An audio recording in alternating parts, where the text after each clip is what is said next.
Hello, Hassan from Master Reviews here for today's review. It's only about a year ago that I took a look at a couple of the Pokemon anime movies, specifically what people consider to be the two best films of them all, that being Pokemon Free Spell the Unknown and Pokemon Lucario and the Mystery of Mew. And as you know, I gave them both decent reviews without giving them scores, to be fair. And, I basically said that by the end of it, my favorite was Lucario, which is the eighth film. And of course, noted to be the last of the Four Kids era of dubbing. So yeah, so I thought, well, why not return and review another Pokemon movie? And I think I should probably move on to what meant one of the ones that people consider the worst of the films. And above all, the one that often continues to show up among fans as the worst of the Pokemon movies is Pokemon Ranger and the Temple of the Sea.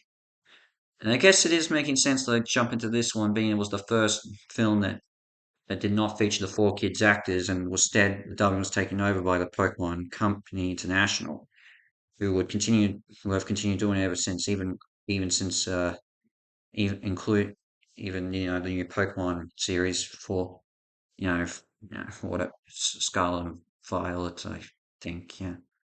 Yeah. So now we have new actors in form of Sarah Notoshimi as Ash. Sorry if I pronounced the name it's wrong. Bill Rogers as Brock, Michelle Knotts, and a couple of others as well.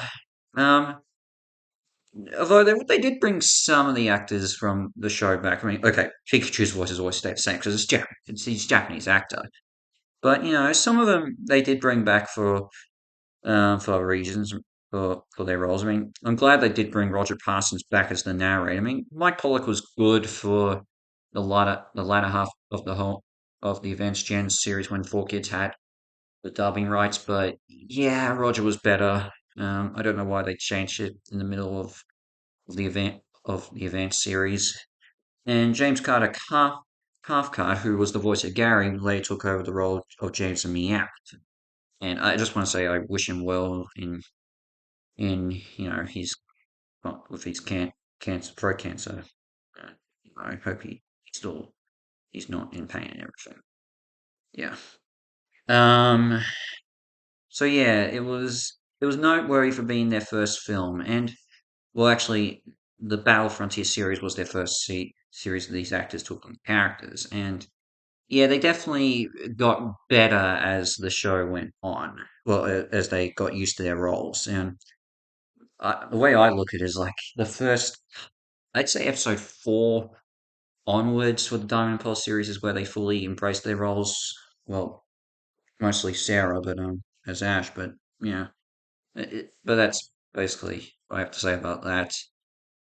Um, but going to the film itself, I didn't watch this till years later, and well, after hearing so many things say, "Oh, it's the worst movie," and all that, and I was thinking, really, it's the worst. I mean, at the time when at the time watching this, I thought the worst was the Victini duology for the Best Wishes series, and oh, there are a lot of things I could say about the Best Wishes series that you know I don't like, but a lot of people can say that.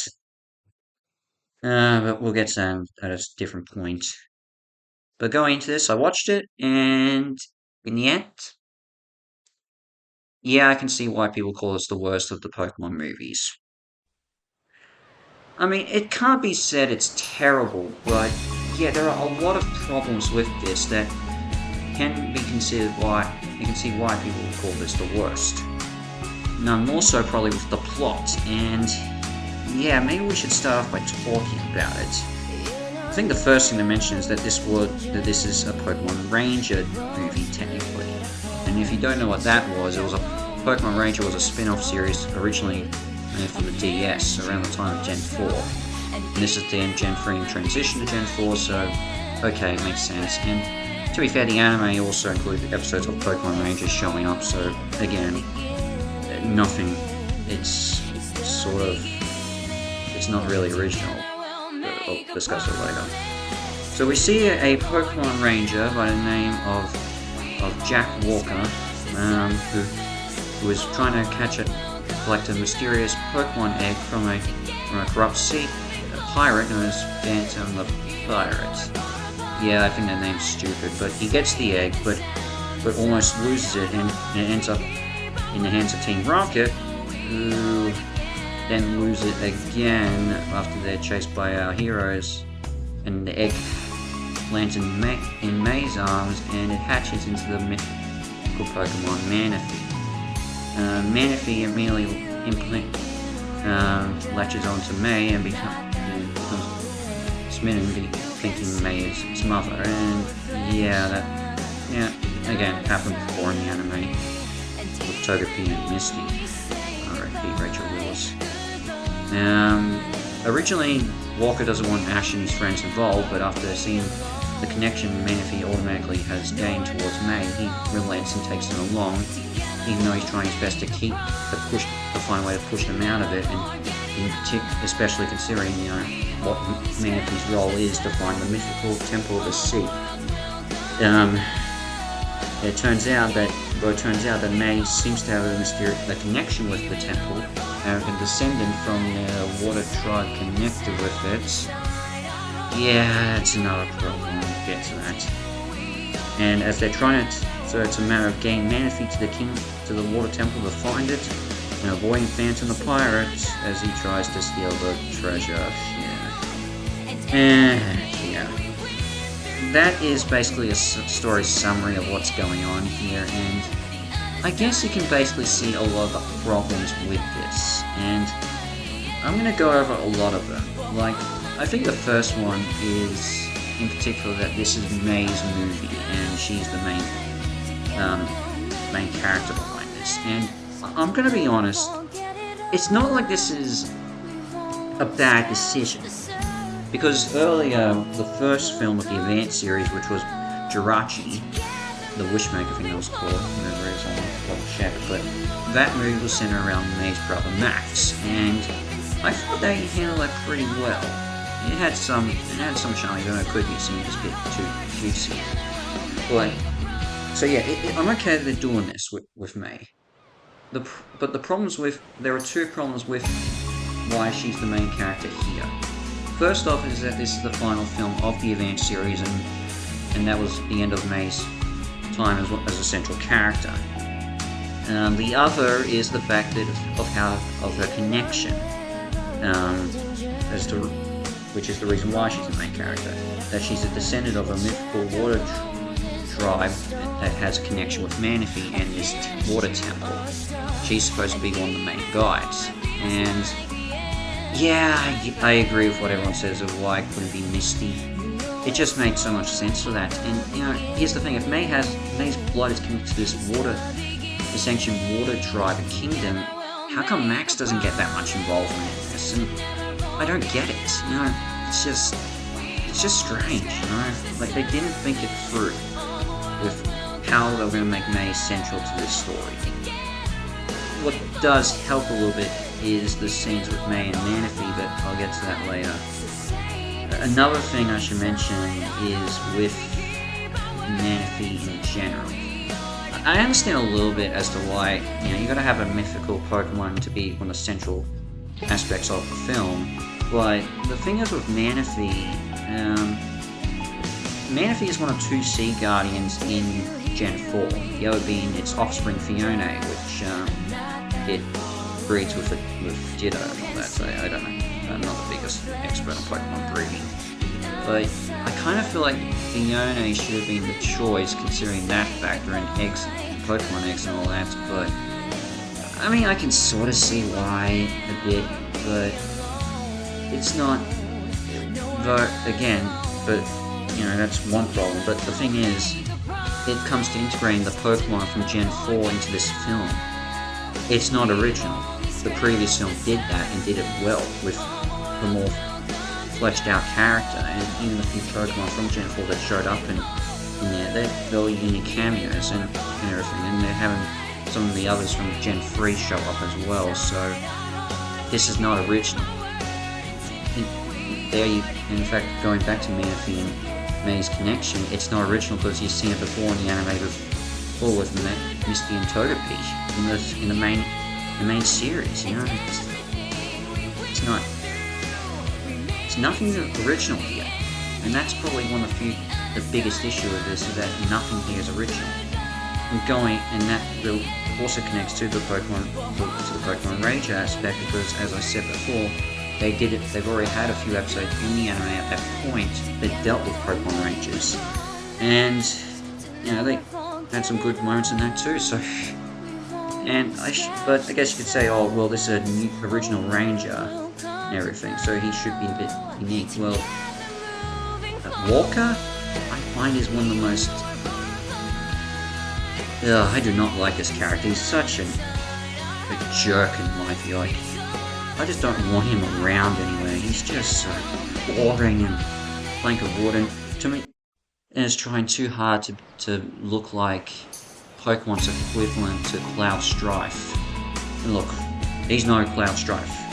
Cloud Strife from Final Fantasy VII is one of the greatest, is perhaps one of the greatest video game characters in general. In fact, all of Final Fantasy VII characters are, but yeah, he's not Cloud Strife, and no matter how hard he acts, well, okay, maybe you could say he acts a bit like Cloud in something like Advent Children or the Kingdom Hearts games, but yeah, I don't see it here with his base form. You have a bit of the hairstyle, but you're not Cloud, buddy. And the captain, jeez.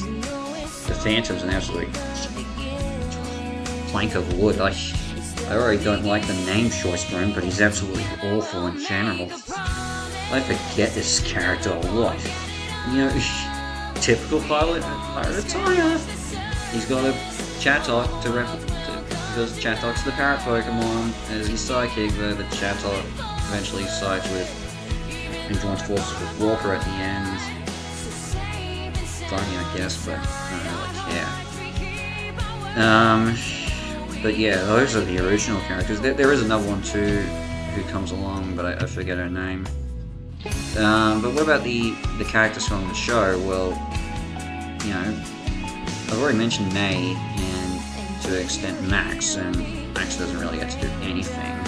Yes, no, does Brock. They're just sort of in the water vessels during the climax when they find the temple. You know, as I said, and Team Rocket, jeez, they're just throwaways in this. Like, you know, the closest you get is, you know, them originally getting the egg and having their bodies swapped. What do you think you're doing with James's voice? Yikes! The same thing you're doing with Jesse's! I'm swearing off egg jokes. Kind of a pointless way to include them, in my view. Yeah. But then we get to Ash, and to an extent, I don't mind it that he's not the central character in this, but if you're gonna go with it, do not include the cliches you usually do with him in this movie, and instead give it to May. Now, I think you know what I'm getting at this. Him almost dying in the end. There's a point when the temple is starting to flood because the Phantom has stolen a lot of the crystals that keep the air supply safe.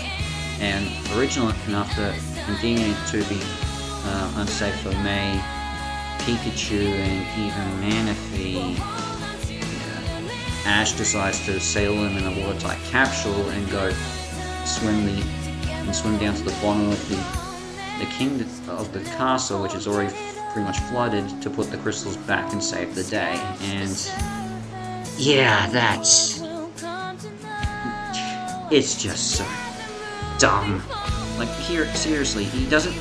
Not only do I think he should have brought Manaphy with him, because Manaphy could probably save him a bit. Well, Manaphy actually kind of does with a bit of a brain.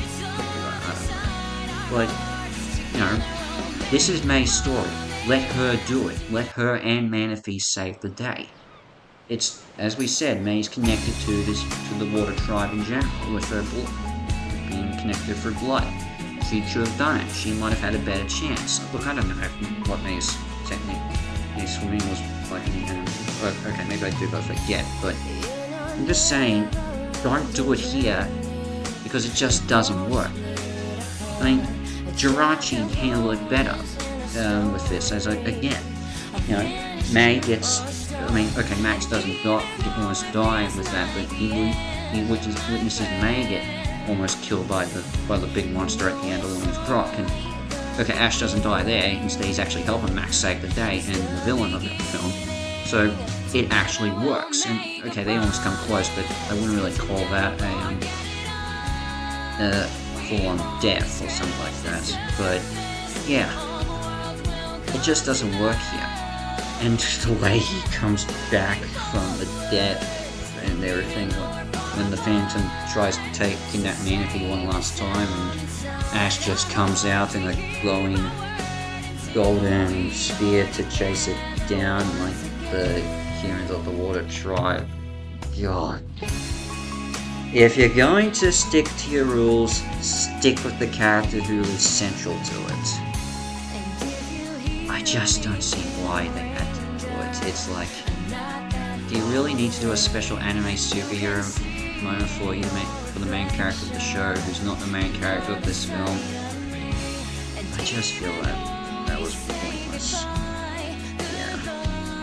Yeah, the story is clearly the worst aspect in this, and look, it's not just that, I mean, there probably are a few other things too. I mean, as I said, I think a lot of the voice actors here, it took a while for them to get, they weren't, they didn't understand their roles they had taken over yet, and it wouldn't be until the next series that they would fully grow into it, working not for the actors or characters who are about to be written out, and or for the original ones here, but yeah, I don't really understand. But, with that said, there are some things that do work. I mean, okay, the animation is still good, but I wouldn't say it's perfect, but there are some good shots in this. I mean, some of the CG is alright. I still have to say, I mean, the relationship between Manaphy and May is handled pretty well. I thought it was a good mother-child connection and everything. And, well, I do think, as I said, it borrows a lot from Misty and Toby in the original Indigo arc, but, there is a good connection. It's still handled well, and I do like the farewell scene at the end, between them, as May says goodbye to Manaphy, and the animation is probably the best in this, with the shots and everything. I don't know why Japanese anime handles those sort of shots well with farewell scenes at sunset and all that. It just works out well. And, well, big shock, I like the end song during the credits, Together We'll Make a Promise, and it's actually probably I think the most underrated song in any of the Pokemon anime movies. I find it pretty good, and I really enjoy it for what it is. It's a beautiful song, and, connects well with the story, and I get behind it pretty well. I like it. I even think it's better than a few others that will come later on, and in some of the other series and all that. Again, especially with the stuff from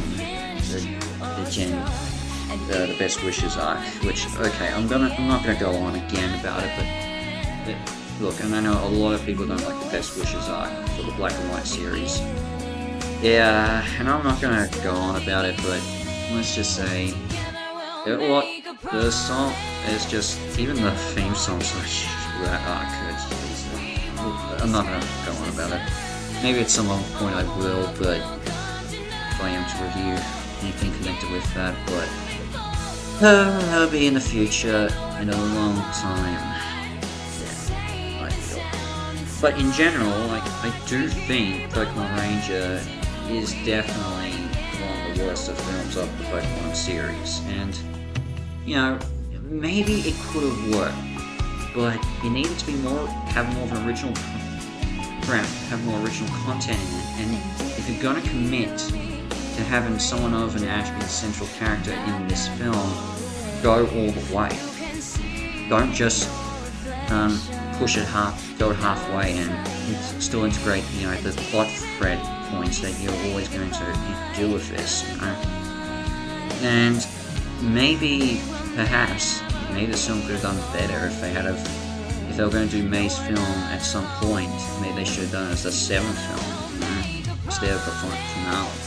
I would have probably made Lucario the final film or something like that. Have this be released before Lucario, but I don't know how the show worked back then and their scheduling and all that, so I can't say much. I probably would give this easily a 4 out of 10 in my view.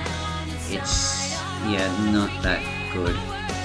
And look, I've given 4 out of 10s and I've still said I would still watch them and they're guilty pleasures, but I'd much rather watch stuff like Kermit Swamp Years again, and some other stuff as well, more than I probably would watch this voice. But you know, that's what's gonna happen. I don't know what's gonna happen.